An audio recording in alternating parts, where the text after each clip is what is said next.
I'll go next. Okay. I absolutely love this band. They are a duo.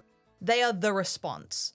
That is the name. They are so cool. They started in 2012. They're still going now. They released their most recent album, I think back in August. And so it's composed of Victoria and Andrew Knott, or Vic and Andy. And they're from Christchurch. They're from I'm gonna butcher the pronunciation on this. I think it's Atautahi. I was practicing, but I don't know how to pronounce it. Otautahi. Does our vision mixer have a different idea? What do you think? Otatahi. Oh, Otatahi. Otatahi. It's just how I've heard it. Oh, Otatahi. right. That's probably... Thanks, Vision Mixer Liam. Thank you, Liam. Thank you, Vision Shout Mixer out. Liam. Shout out, Liam. Shout out, Liam. All right, back to The Response. Yeah. Okay, so I love this band so much. The more I researched into them, like the more I just found so much information. So they met at Christchurch Jazz School in 2012. I think it was 2012. Yeah. And Andy is on the vocals, the guitar, and the guitar loops and stuff. And Vic is on the vocals, backing vocals, glockenspiel, right? Glockenspiel. I know. Sick. It's so awesome. Best instrument.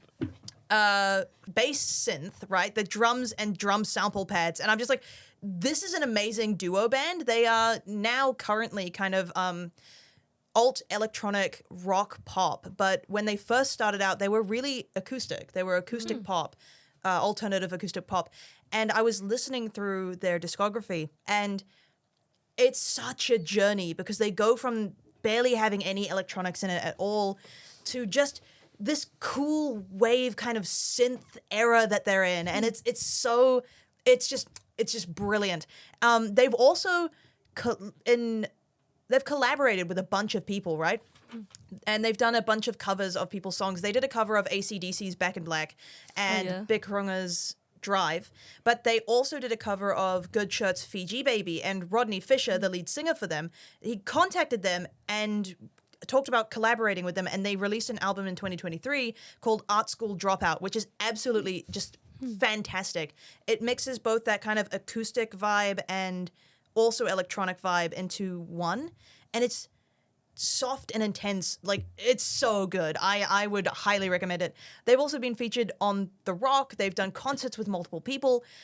But what I find really surprising is I feel like they're still really underground. Because when I looked at how many people really listen to them, it's not as many as I thought it would be. It's still a lot of people. Like, it's still over the thousands and thousands of people. But it's like, these guys have been going since 2012. They need to be more prominent in like the New Zealand scene, but they are. They're just everywhere all at once, and it's so cool. I love it. I just love it so much. Incredible journey.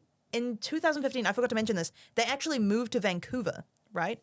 They spent 2 years in Vancouver, and they were really moved by the Canadian music scene. Apparently, they have an amazing music scene in Canada, and they shifted from that acoustic kind of vibe that they have to the synthy electronic one that I talked about before, and it's just peak, absolutely peak. More fun facts about them is that they have another band that they made, which is the two of them, called Imperial April, and they made that band for two reasons: because they made songs that wouldn't fit the Response's vibe, and Vic is the lead singer in that instead of Andy. So just to clarify, they had both bands running at the same time? They still do, yeah. They still have both? They're in another band too, called Volts. Is it just the two of them again? Or? No. They Vic got called in as a bassist, I believe, and I think Andy is the guitarist for that one. But there are, I think, about 4 to 5 people in Volts. Okay. And Volts featured also on The Rock and played at Spark Arena with Jimmy Barnes. And they like, when I was researching this, I was like, how are they in so many things? They're just like, they're everywhere, you know? Yeah. 17 singles, 4 EPs, 5 albums. I'm just like, my mind is blown. And that's not even to mention all the covers they did as well. Wow. They're incredible. I would very much highly give them a listen. Would you say it's the sort of thing, what I'm picking up here is it's the sort of thing that, like, you've probably heard them, but you didn't know you were hearing them. Yeah, definitely. Yeah. Yeah, because I came across a song like that where I'd let my Spotify playlist kind of just like keep running, and then I went back and I listened to their entire album and I went, I have heard these songs before. I've heard this before. They give me like the Naked and Famous vibes. Well, they kind of sound. Have you guys heard of Glass Animals? Yes, Yeah. Yeah, they have kind of that vibe where Finley, because you shook your head, Glass Animals are also like a really synthy kind of. mainstream. But they're a mainstream lot more music. mainstream. I'm not. I I don't. call them mainstream. Surely you would have heard that main song. Heat Waves. Last night all I think about is you. Oh, yeah, yeah, I know one? that, yeah, I know that is that Glass song, yeah. Animals. Except a lot of their music feels like you're on like a acid trip. You know, A fever dream. it's like Lovely. very fever dreamish. I would say take a bit of the fever dream out of Glass Animals. I don't want to compare them at all, but they have the same kind of synthy vibe. If you like the synthy vibes, then you will definitely like. I hit the microphone. They have You'll definitely like these. They have guys. similar sounds or similar Yeah. sounds. Sounds. Oh my Hey. god. I don't know if they intended to do this, but they have a song on their newest album, which is Novel Idea, which is the one they released this year. It has a very similar melody to one of their songs in their very first album, which is oh shoot, I should have written it down. They have one that's very similar to their first album called Not Too Late. And I'm wondering if that is a conscious choice that they made because of the lyrics in Novel Idea, which is like, you know, but it first comes up as burn everything, walk out the door. If nothing survives, you don't need it anymore. And I'm like, is that a restart of where they first kind of came from? Maybe not. Maybe I'm just taking that from it. But I listened to their first album and I was like, wow, that's so cool. Okay, yeah. It's interesting, like, talking about all these different artists and how we all take, like, different things away from it, like music or lyrics or all these different things. I'm definitely more of a lyrics person, I'd say. Like, I like listening to the lyrics and being like, oh, that's, like, really good, all that. And my Sounds of the Week, which we would have all known because we saw her perform just the other week, and that artist is Lavender. The one and only. Yes, for those who are listening, is an Auckland singer-songwriter, and she does a lot of like alt rock with kind of indie folk pop kind of influences there as well. She hasn't released a lot of music, and we were lucky enough to hear some of that music. She has released an EP with just a couple of songs on it called Types of Infatuation, and she actually got most of her start in lockdown as well. Seems to be a common theme with a lot of artists. Lots of spare time. Oh yeah. Yeah, a lot of spare time, as we all know. I know I definitely had a lot of spare time on my hands. But yeah, she was actually studying a pop music degree at Auckland Uni. And then in the first year of uni in lockdown, she wrote most of the songs on her EP. Whoa. And I remember like looking at a bunch of interviews and she was saying, actually listening to them now, she's kind of like, oh, I don't know how I feel about them because she was in a totally different kind of era when she wrote them. And now she's out of uni, out of lockdown. It's completely different. So it's kind of weird for her to listen back on them, which I find interesting, she's definitely more of a guitar person. She'll have like one guitar just singing with her guitar.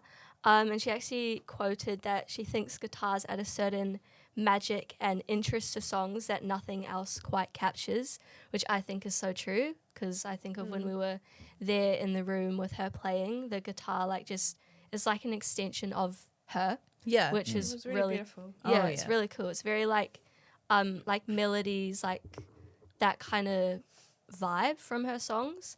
And one of my favorite songs that she played when we listened to her was Tend to Your Wounds, because Yep. as a lyrics person, I was like, whoa, these are really like profound lyrics. I was like, that's cool. And when I was thinking about it, I like kind of thought about when you like fall over and you like graze your knee, or you're like a little kid and you make an innocent mistake, and then your parent or like caregiver, they're like lovingly like, oh, it's okay, like just get up, like continue going.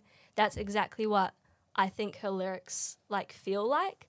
And it's like her outpouring of her diary. She says that's what her lyrics are, but it's also that kind of loving, caring reminder, like to learn from our mistakes and just keep going, keep at it. And she does it in such a like a wise and a delicate way in her lyrics that are so like soothing. Like it's not like hammering you with like, oh, you should do this, like you need to do that, but it's like very like calm and like, yeah. I definitely got the vibes from her as well. Yeah, it's very cool. And yeah, I just really like that lyric, the tend to your wounds or our scars will stay. I just think it's like really cool. Yeah. Yeah, and it was cool as well. We got to hear one of her unreleased songs as well, which was pretty cool. It was called Grow Old, which just from the name of it, I feel like we'll get a similar vibe, which is quite cool. And I think it reflects her growing up as well. Yeah, and we actually got some interview footage with Lavender when we were there about her new song, which we will play in here for all of you listening. Yeah, but that is my sounds of the week. I very enjoy it. I love her, and I will keep listening because I think she's got a lot more coming. It's going to be really amazing to see the journey that she takes. Yeah. Of course. Yeah, especially because she's quite a new artist. Oh, yeah. I feel like, yeah, there's a lot more to grow.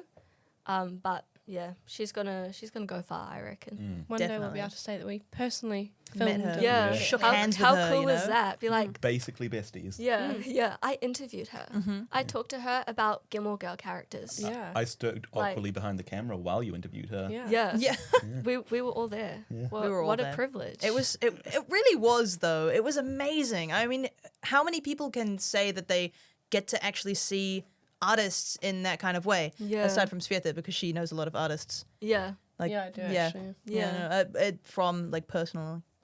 Yeah, personally, Yeah. I know quite a few. You know, quite a yeah. few. Yeah. But Yeah. for the rest of us, Yeah. Yeah, the rest of you guys. Yeah. Once in a I'm not lifetime, punching you down. know. Us normies. Yeah. Yeah. I'm not gonna punch down, but yeah, Whoa. it was definitely a cool experience. Yeah, No, Definitely. absolutely. I agree. yeah. Well, Wonderful. as always, thank you very much to NZ Musician, and thank you to you for watching or for listening. I've been Finley. Ivan Sfera. I'm still Bella. I'm Ruth. And these have been your Sounds of the Week. Thanks, everybody. Bye. Oh my word. What an outro. I think we need to do the banter again, guys.